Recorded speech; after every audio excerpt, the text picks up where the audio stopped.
Muito bem, senhoritos e senhoritas, vamos para mais uma aula de Biologia do professor Henrique, nesse momento de pandemia, no momento de apocalipse viral que nós estamos vivendo. O negócio é sério. Eu tô brincando porque a gente está em confinamento e a gente acaba ficando meio louco dentro de casa, né? Mas para a gente manter a nossa sanidade mental, vamos assistir mais uma aula de Biologia. De novo uma aula sobre evolução, agora a nossa aula 4 da frente 2 sobre evolução, e nós vamos falar um pouquinho agora sobre especiação. Maravilha! Primeiro, antes da gente falar em especiação, a gente tem que falar sobre um conceito de espécie. E um conceito de espécie que nós temos é o seguinte: espécies são organismos mais ou menos semelhantes que são capazes de se reproduzir entre si e originar descendentes que são férteis. Então essa é uma das definições sobre espécie. E a gente acaba usando essa definição porque ela se encaixa mais ou menos tal, no que a gente precisa e tudo mais. Tal. Mas na vida real, né, quando a gente vai estudar a biologia dos organismos, a gente vai ver que nem sempre isso acaba acontecendo, né? Então a gente tem alguns casos na biologia que a gente percebe que essa definição não se encaixa muito bem e na vida real é tudo muito mais complicado do que a gente imagina. Mas, de qualquer forma, é interessante a gente saber isso, né? E vocês vão ser questionados em relação a isso nos vestibulares, no Enem, etc, etc. Bom, então vamos lá. Então, para que ocorra a formação de duas espécies a partir de uma espécie ancestral, então nós temos alguns mecanismos que obrigatoriamente devem ocorrer, né, para você ter um isolamento reprodutivo dessa espécie ancestral. E esse isolamento reprodutivo, então, com o tempo, por seleção natural, a gente vai ver no próximo tópico aqui, pode acabar originando duas novas espécies por diferenciação de característica, diferenciação genética. Muito bem. Então, o que a palavra-chave que é super importante em especiação é isolamento reprodutivo. Nós temos dois mecanismos de isolamento reprodutivo. São eles os pré-zigóticos, que acontecem antes da formação do zigoto, e os pós-zigóticos, que ocorrem depois da formação do zigoto. Ou seja, né, ocorre a reprodução, tem a formação do zigoto e tal, e esse zigoto vai acontecer alguma coisa com ele. Muito bem. Vamos ver quais são os mecanismos pré-zigóticos, ou seja, antes que organismos da mesma espécie, teoricamente, consigam se reproduzir, ou melhor, eles não consigam se reproduzir, e com o tempo esse distanciamento reprodutivo acaba originando novas espécies. Então, o primeiro que nós temos aqui é o isolamento ambiental, ou nós podemos chamar também de ecológico, né? Então, muitas vezes, você tem, por exemplo, dentro de uma mesma espécie, você tem organismos que podem, uma variação dentro da mesma espécie, usar nichos ecológicos diferentes. Por exemplo, sei lá, uma espécie de mosquinha é acostumada a usar mais a região da copa das árvores, né, para ficar e se alimentar, e aí os machos encontram as fêmeas lá e se reproduzem lá. E outra acaba utilizando mais a região mais rasteira próxima do chão. Então, isso faz parte do nicho ecológico deles, como que eles ocupam o seu habitat. Então, isso pode acabar sendo uma separação reprodutiva desses dois grupos. Um que ocupa mais a copa das árvores, outro que ocupa mais o chão, e eles acabam se isolando reprodutivamente. Certo? Muito bem. Então, esse seria o ambiental e ecológico.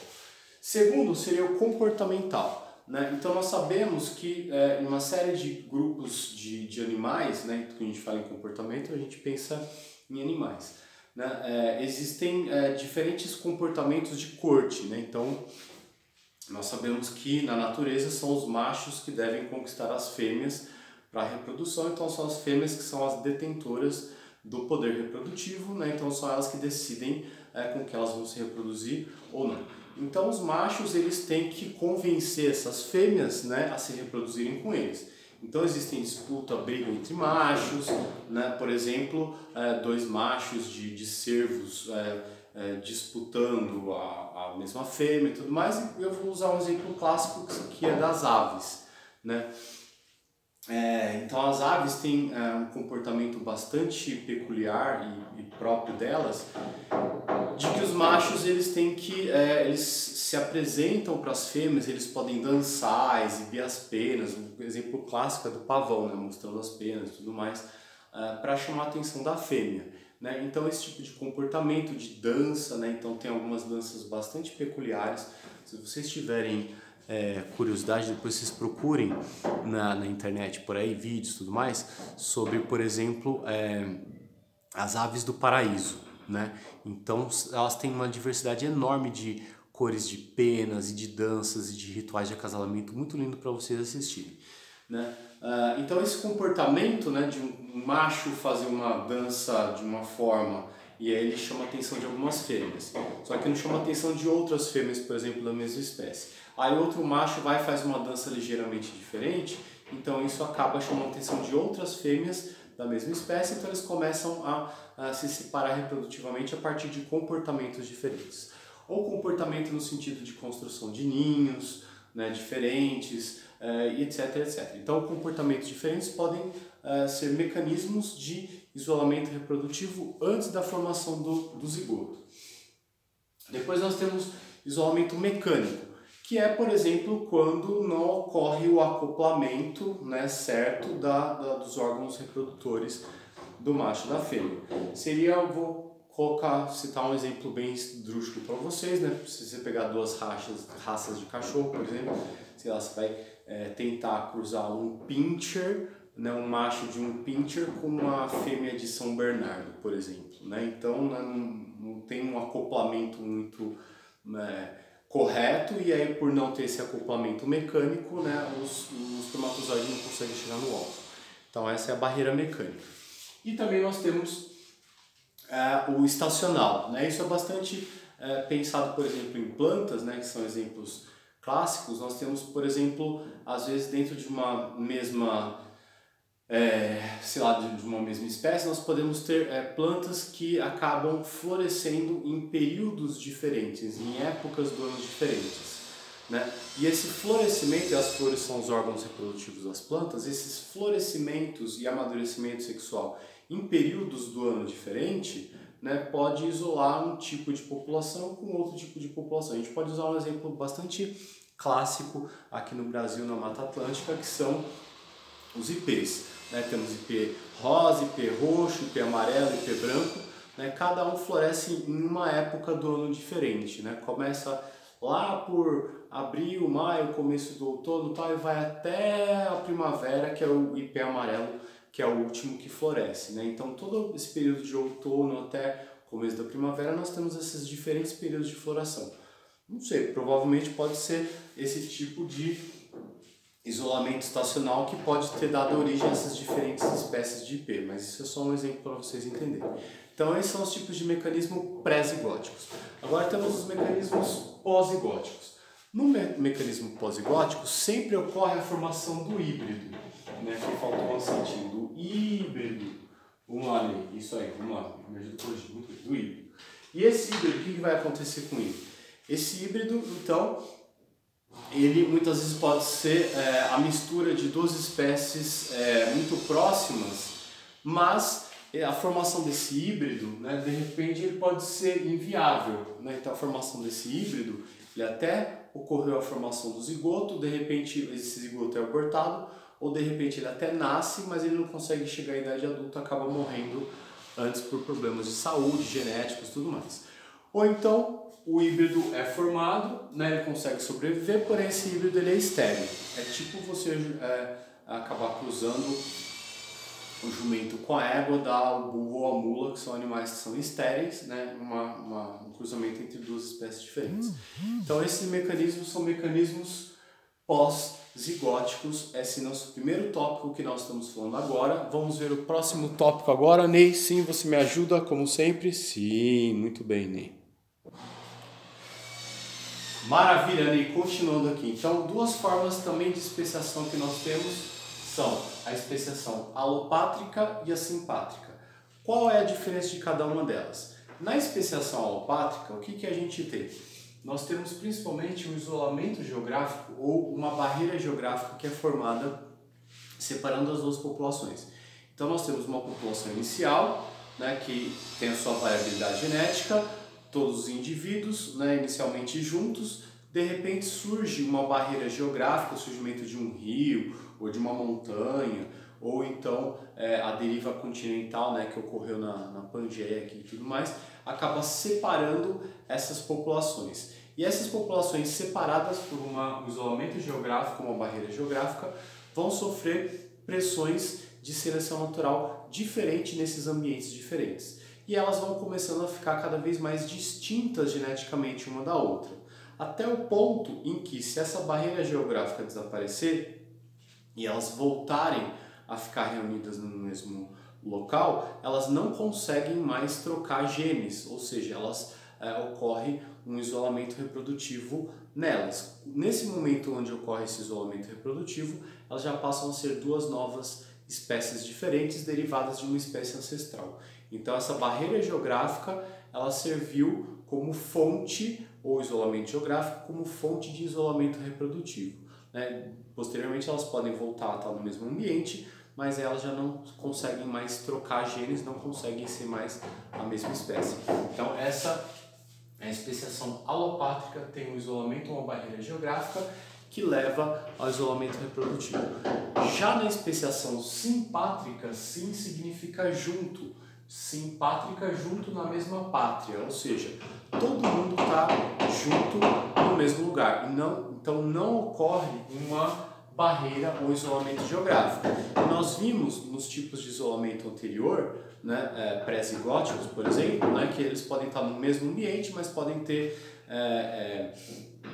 comportamentos diferentes, né, de acasalamento, de construção de ninhos, de uma série de coisas, de forrageio, de caça, etc, etc. Eles podem ter nichos ecológicos diferentes, épocas de estação reprodutiva. Então, nós temos indivíduos que estão no mesmo local, mas com fatores ecológicos diferentes que acabam levando a esse isolamento reprodutivo. Então, na especiação simpátrica, os organismos da mesma espécie, de uma mesma população, vão se isolando uns dos outros por comportamentos ou épocas do ano diferentes, ou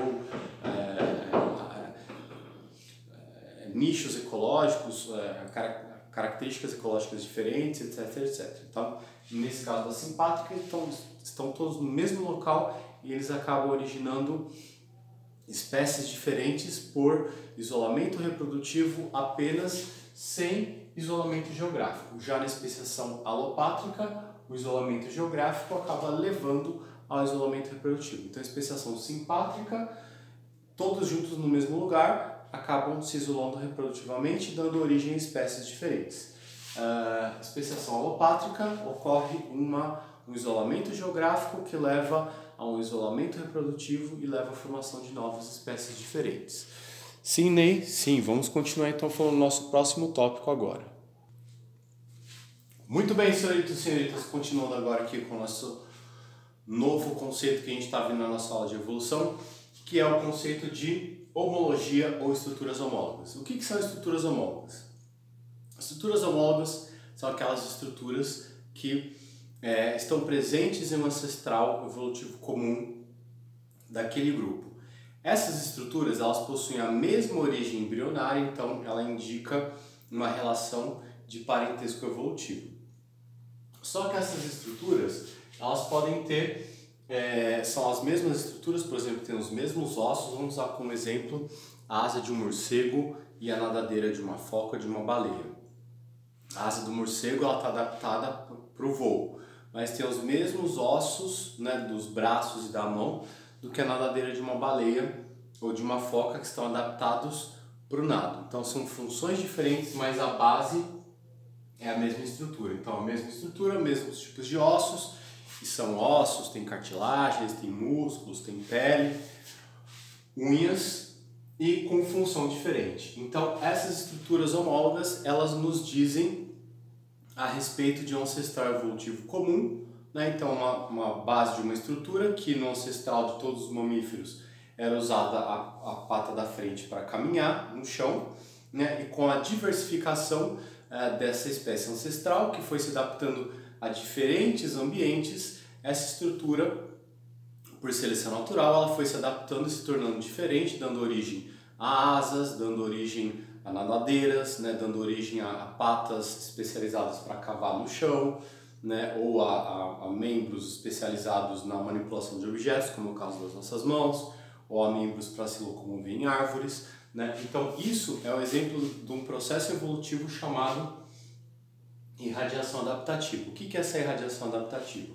É que uma espécie ou um grupo ancestral comum, igual ao ancestral de todos os mamíferos, bem primitivo, com o passar do tempo, com a extinção dos dinossauros, esse mamífero primitivo foi se diversificando e foi ocupando diferentes tipos de ambientes, ou seja, foi se irradiando para diferentes tipos de ambientes, com diferentes pressões seletivas, né, da seleção natural, e aí isso acaba levando a adaptações de diferentes funções. Tá? Então são funções diferentes a partir da mesma estrutura em ambientes diferentes. Então isso nos diz que nós tínhamos um ancestral evolutivo comum e o processo que deu origem a essas diferentes funções da mesma estrutura é chamado de irradiação adaptativa. Certo, Ney? Muito bem, vamos para o próximo, agora que nós temos o próximo conceito. Muito bem, Ney, continuando então. Nosso próximo conceito é o conceito de analogia ou estruturas análogas. As estruturas análogas, elas não nos dizem em relação ao parentesco evolutivo de dois grupos, né, que tem uma estrutura semelhante. Então, qual que é a ideia da analogia? As estruturas análogas são estruturas que não indicam um ancestral evolutivo comum. Elas têm origens embrionárias diferentes, então a estrutura é diferente, mas ela apresenta a mesma função. Exemplo, uma asa de um inseto, uma asa de uma borboleta e uma asa de uma ave. A asa de um inseto ela é composta por membranas, por uma estrutura de quitina, né, que é a forma exoesqueleto dos artrópodes. Tem fugiu o nome agora, que recobrem a estrutura da asa delas, né? Tem as ramificações por onde passa o sangue e tal, mas não tem como ter uma estrutura da asa de uma ave, não tem ossos, não tem penas, né? Então são estruturas completamente diferentes, né? Os músculos internos, como tem a asa de uma ave, então são estruturas completamente diferentes, mas elas têm a mesma função, que é o voo. Então, por aves terem asas e insetos terem asas, a gente não pode agrupar os dois grupos em um único grupo só, por conta que eles terem essa capacidade de voar e terem asas também. Então, são dois caminhos evolutivos completamente diferentes que os dois seguiram, mas eles chegaram em um ambiente comum, que é um ambiente aéreo. Eles conseguiram voar, resolver esse problema evolutivo por caminhos evolutivos diferentes. Então, quando nós temos essas estruturas, são estruturas análogas, né? Então, qual o processo evolutivo que ocorreu que a gente pode considerar? É chamado de convergência evolutiva. Essa convergência evolutiva, nós temos diferentes grupos, né? No caso de morcegos, no caso de aves, no caso de insetos, por exemplo, que por caminhos evolutivos diferentes convergiram então para o mesmo ambiente, que no caso é o ambiente aéreo, certo? É o mesmo caso, por exemplo, a gente pegar um golfinho, um tubarão, né, e um ictiossauro, que era um dinossauro, tipo um dinossauro, um réptil, né, marinho também. O tubarão sempre esteve na água, sempre nadou, né, então aquele forma do corpo dele, com as nadadeiras, hidrodinâmica e tudo mais, sempre existiu. Agora, golfinhos, ictiossauro, pinguim, né, que também tem uma forma hidrodinâmica, essa forma do corpo desses outros animais, que são aves, mamíferos e répteis, né, surgiram porque o ancestral evolutivo deles voltou para o ambiente aquático, e aí no ambiente aquático foi selecionada essa forma do corpo mais hidrodinâmica, né? Então, por uma convergência evolutiva, eles têm a forma do corpo muito parecida, mas não quer dizer que eles tenham um ancestral evolutivo comum muito direto, certo? Muito bem. Agora a gente vai passar para finalizar essa aula para os nossos exercícios do fim do capítulo da aula. Muito bem, Ney. Vamos lá então agora para os nossos exercícios Exercício 1 na página 324 da aula 4, frente 2. Ao longo do curso dos rios, as populações acima e abaixo das cataratas podem apresentar algumas diferenças genéticas. Nesses casos, uma catarata é interpretada do ponto de vista evolutivo como uma barreira geográfica, então alternativa A. Então você tem peixes ou outros animais, né, que estão acima da catarata, outros estão abaixo da catarata, então acaba funcionando como uma barreira geográfica, um isolamento geográfico que leva ao isolamento reprodutivo. Então alternativa A. Questão de número 2. O processo de surgimento de novas espécies que se adaptam a diferentes ambientes diversos está na base do aumento da biodiversidade e influenciado por fatores bióticos e abióticos. Darwin soube observar esse processo e associá-lo ao trabalho de outros pesquisadores e propor leis que os descrevem. Nesse sentido, podemos afirmar o que segue. As ideias de Malthus sobre o crescimento populacional e a produção de alimentos foram fundamentais para as conclusões de Darwin. Sim, verdade isso. Então, Darwin se baseou nessa ideia do Malthus, né, da produção de alimentos crescer numa progressão aritmética e a população numa progressão geométrica, que não ia faltar comida para todo mundo, né? Então, essa ideia que levou à competição das espécies pelos recursos. A variação das características dos filhotes foi assumida por Darwin como base sobre a qual atuaria a seleção natural. Então, essa variação dos filhotes, né, dos indivíduos da população, é um dos fatores do Darwin da seleção natural. Correto, também verdadeiro. O isolamento de parte de uma população pode contribuir para a formação de uma nova espécie. Muito bem, correto também. Então, se a população está isolada, né, alguns organismos de outros, então pode surgir novas espécies a partir daí. A transmissão das características dos organismos bem-sucedidos aos descendentes é essencial para a evolução, mas Darwin não conseguiu explicá-la, exatamente como a gente viu na nossa aula anterior, né, que o Darwin não conseguiu explicar essa variação das características e como que elas eram transmitidas aos descendentes. Isso veio com a genética posteriormente. E a síntese moderna, ou teoria sintética, se refere à releitura das ideias de Darwin sob a luz da genética. Também está correta, todas as alternativas corretas. Questão 3 da Unicamp. Os tubarões e os golfinhos são semelhantes quanto ao formato corpóreo, como pode ser notado nas figuras abaixo. Tal semelhança, no entanto, não reflete a proximidade filogenética. Dado que a semelhança apontada entre os tubarões e os golfinhos não pode ser explicada por ancestralidade comum, a que ela se deve? Explique o processo que originou tal semelhança. Então, é o que a gente tem aqui da convergência evolutiva ou convergência adaptativa, que é a mesma coisa. Então, diferentes grupos acabaram se adaptando a um mesmo ambiente, com uma mesma pressão seletiva, no caso um ambiente aquático, e aí eles acabam tendo estruturas com a mesma função, mas a partir de ancestrais evolutivos diferentes, de caminhos evolutivos diferentes. Então, essa ocupação do mesmo ambiente é explicada pela convergência evolutiva ou convergência adaptativa. Joinha, muito bem. Então nós estamos terminando mais uma aula de biologia, aula 4 da frente 2, e na próxima aula nós continuamos os nossos conteúdos. Mais uma vez, agradecer a você, Ney. Tudo bem, Ney? Obrigado. Quer aparecer hoje, Ney? Não? Não quer aparecer? Não? Tá bom. Talvez uma outra aula você aparece, não é verdade? Tá bom, então. Então a gente vai finalizando a nossa aula de hoje. Eu vou me despedindo de vocês e tchau.